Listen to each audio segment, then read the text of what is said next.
Okay, I'm sitting here with a couple members of Goon Tribune. How are you guys feeling after that wonderful performance? Great, thank you. Thank you good? so much. It was a lot of fun. That's great. Awesome. All right, first things first, I would like you to introduce yourselves and then maybe your bandmates as well, if possible. I am Ian McCarthy, a.k.a. Dr. Goon. Yeah, I'm Nick Benish, playing bass. The rest of the band, Alex Graves on guitar, Tariq Abdelkader on the drums, Kevin Gamble playing keys, Andrew Tompton on the saxophone, and featuring Drew Mabust on vocals on the song Guinea Pigs. Very cool, very cool. Yeah, well, let's talk about what we just heard from you guys today. A lot of those songs were from your most recent release, Second Opinion, correct? Yep. And that's out on Bandcamp currently? Yeah, we're planning a little release show for when it comes out on all the streaming services. So that'll be, look out for that in February. In February. Very cool. Yeah, I was wondering if it was strategic just putting it on Bandcamp or if you were planning on releasing it elsewhere. Yeah, we got to make them pay for it first. Totally. I love it. Well, cool. Well, tell me about the idea behind Second Opinion. I mean, that goes kind of with the shtick you got going, but tell me about it. Yeah, I guess we're just playing around with the concept of being, having a medical practice, but also being a periodical producer. So we're a newspaper, but we're also a clinic at the same time. So it's Goon Tribune, Dr. Goon. So we play a lot around with like motifs from medicine, and then we got the Tribune, which that's where the newspaper slanging comes in. Right. And how did that concept come to be, and how does the doctor fit in with the newspaper? Oh, well, I mean, Goon as a concept has been around since probably like 2013 when I was in high school.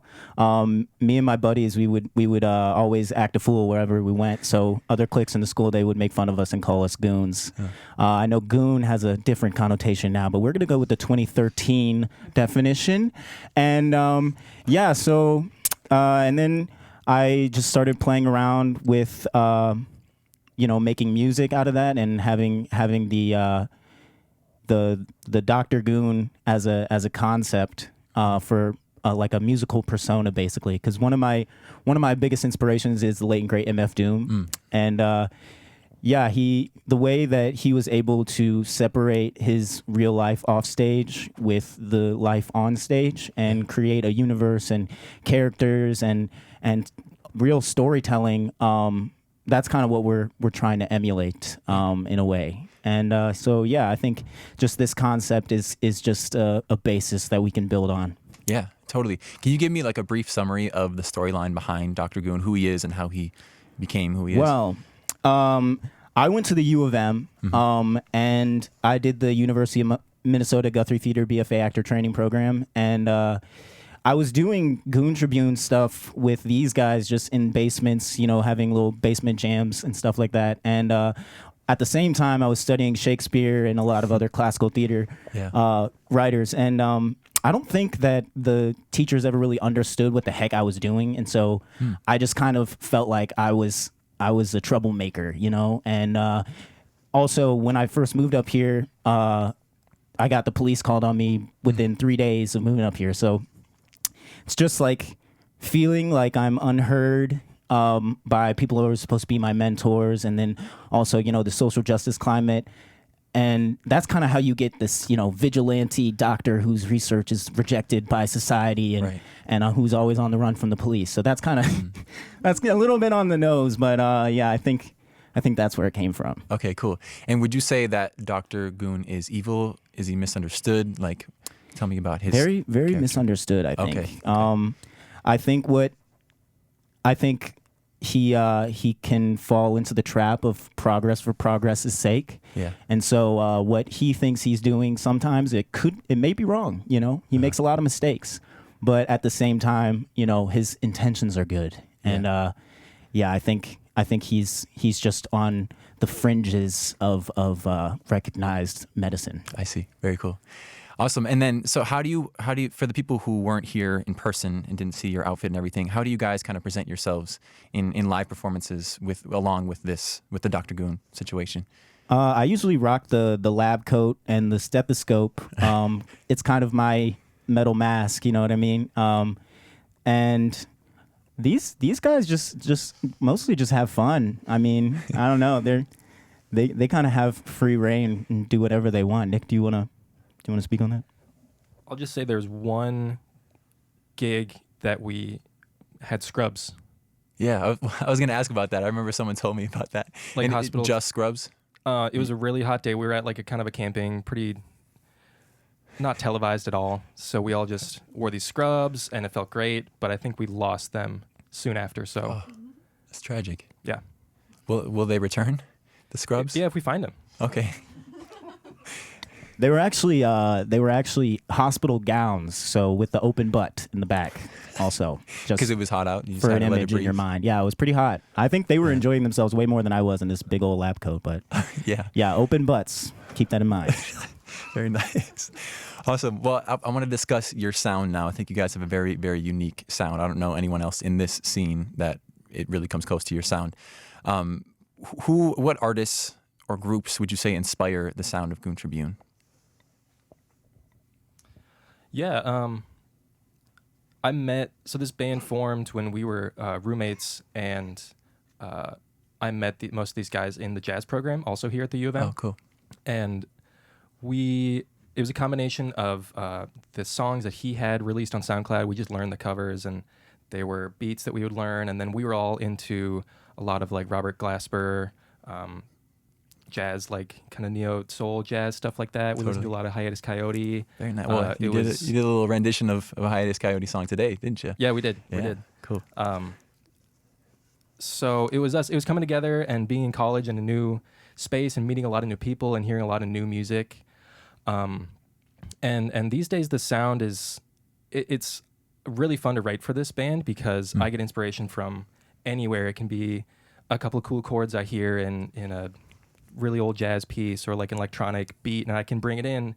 And we've been doing this for so long, and I trust these guys so much that it really takes off. It just takes like a spark, and then we go wherever we want. And yeah, we've been doing this for such a long time. It really comes pretty naturally, and Yeah. the writing is very collaborative.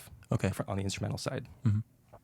I would say my biggest inspiration is, of course, MF Doom, but also I'm from New Orleans, and so I grew up listening to a lot of Lil Wayne, and I think I don't really agree with a lot of his lifestyle choices. However, I will say that the way that he's able to have these punchlines and make these drawn out stories, and like if you think about the song Dr. Carter on the Carter 3, that's literally Dr. Goon. Like that's I kind of just stole that whole thing from Lil Wayne. So yeah, and I mean also I grew up in New Orleans, so I was just around jazz all the time, and so I don't read music or anything, but it's really, really easy when you're surrounded by people who know what they're doing to just hop in and feel the groove. So Yeah, totally.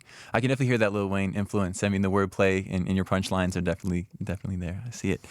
Cool. Well, tell me about the songwriting process. So was this most recent record the first one where you guys did it together rather than the band learning your stuff?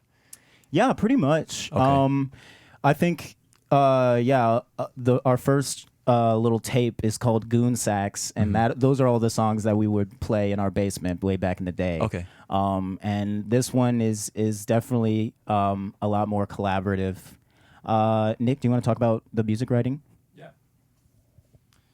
Yeah. So like Ian said, a lot of them were jams that had existed, and they were pretty repetitive. And we just wanted to, not that repetitive's a bad thing, but it was not entirely our own music.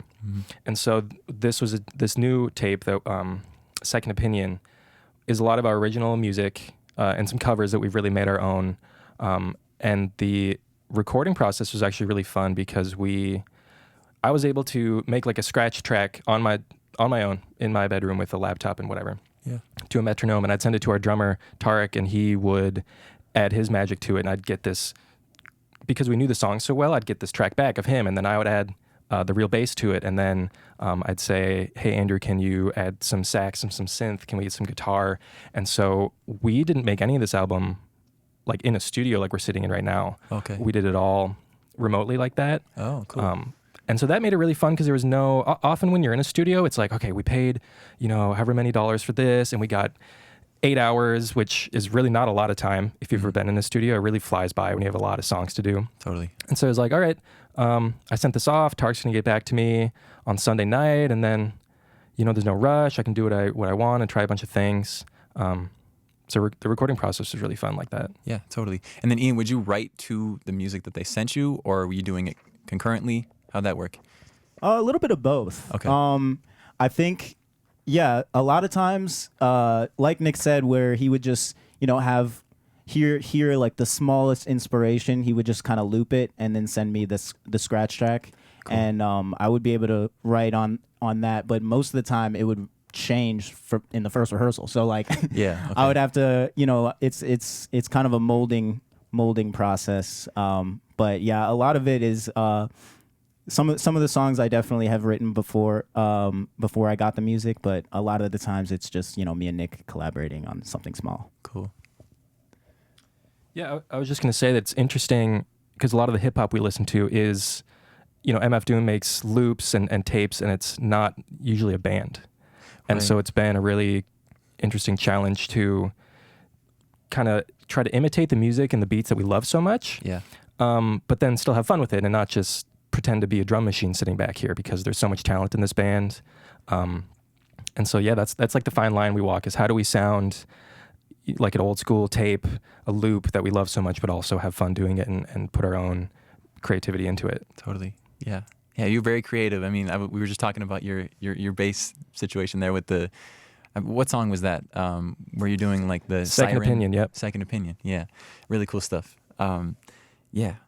All right. I had a question. What was it? It was a good question too. All right, it's gonna come to me. We're gonna go to something else for now. So what's next for this group? Do you have any shows coming up soon? Yeah, we are planning a release show in the city sometime in February. Okay. Still getting the details together on that. We have some big plans for next year. I don't know if we're at liberty to announce them. It's like things that haven't been really announced to the public yet, but next year's gonna be exciting. I want to keep writing more music. I want to keep playing more shows. Yeah, cool. Much as we can. Awesome. All right, I remember my question. It was for you, Ian. So we were talking about how MF Doom he didn't really have a live band. He was doing loops. Why did you choose to have a live band accompany you for your music? I think it kind of just happened. Okay. Yeah, just I would play them a loop and then be like, "Can y'all play this?" And then I would hear it and be like, "This is the best." So I don't know. It just kind of was. It just happened organically, and we just stuck with it. I mean, it's hard when you got Tarek in the room. It's hard to be disappointed. So yeah, true. We're just having fun at this point. Yeah. One thing I noticed with like the interplay between you and Tarek, it feels like your cadence like matches like his drum pattern or vice versa. Is that something that you plan or does it just happen? We do our best. Okay. We do our best. Tarek is hard to follow sometimes, but when we lock in together, it's really, really satisfying. Yeah. I just mean like there are those hits like really, and when you're going fast too, and you'll like imitate them on the toms or whatever it is. And I just admire that kind of stuff. It's really cool. Super tight. Yeah, totally. Cool. All right. Well, I have one more question for you, and it's one that I ask all the bands that come through. I want you to build a dream bill for yourself, for Goon Tribune to fit on, and you get 3 other bands to join you on that bill. Who are those bands? Wow. And it can be dead or alive, too. It broadens the options, yeah. Take your time. It's a big question. I just sprung it on you. And this can be a collaborative effort too. If you have any ideas, band members, shout them out.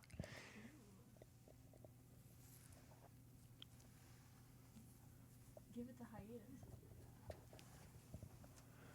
The first one that came to mind is like a Herbie Hancock, Jacob Collier, Kevin Gamble, like 8 grand pianos on stage. Chick Corea's there too. Oh, yes. I think, oh man, this is not answering the question, but if you've ever been to, we've been to 2 Snarky Puppy concerts together, and that's the best thing ever. They play like 4 songs, and it takes like 3 hours, and there's just like a whole orchestra on stage. That's my dream. It would just be all of my favorite musicians up there, and MF Doom is in the back watching over us. Should we just do that? Yeah. People coming in and off stage. Yeah, it's just a big operation. Yeah. Yeah. Let's make a musical or something. I mean, in the vein of theatricality. Yeah. But yeah, Hiatus Coyote, for sure. I mean, Oh yeah, Journey. Journey. I heard Matchbox 20. I would really like to collaborate with the homie L.A. Buckner. Oh yeah. I've talked to him a few times just at his own shows, and homie's such a positive force. And if I were to do, have somebody represent locally, it would definitely be that dude. I mean, it would be great to throw back way back, have some little like Louis Armstrong, Miles Davis kind of thing going at some point. But yeah, I think Nick really got it. I think we're gonna have just a huge orchestra of just all of our favorite people, and they're just gonna come in and off stage. And I think that actually is kind of it's a metaphor for what we do with this band as a whole. It's just literally just a hodgepodge kind of we just throw it all at the wall and see what sticks. And totally. Yeah, we're just having fun with it, Totally. Yes, sir. All right. Well, do you have anything else you want to leave with our Radio K audience before we head out? Eat your vegetables. You don't want to come see me. If you or a loved one experience goon-like symptoms at any point during this little set and interview, call our toll-free number. You can also follow us on Instagram at goon_tribune. But I think that'll be it. Very nice. Thank you so much. Yeah, totally. And once more, that release of Second Opinion sometime in February, we can expect that? Yes, sir. Very nice. All right. Great. All right, we're going to kick it back to the booth for some more local music until 5 p.m. Please stick around for it. This is Radio K, Real College Radio.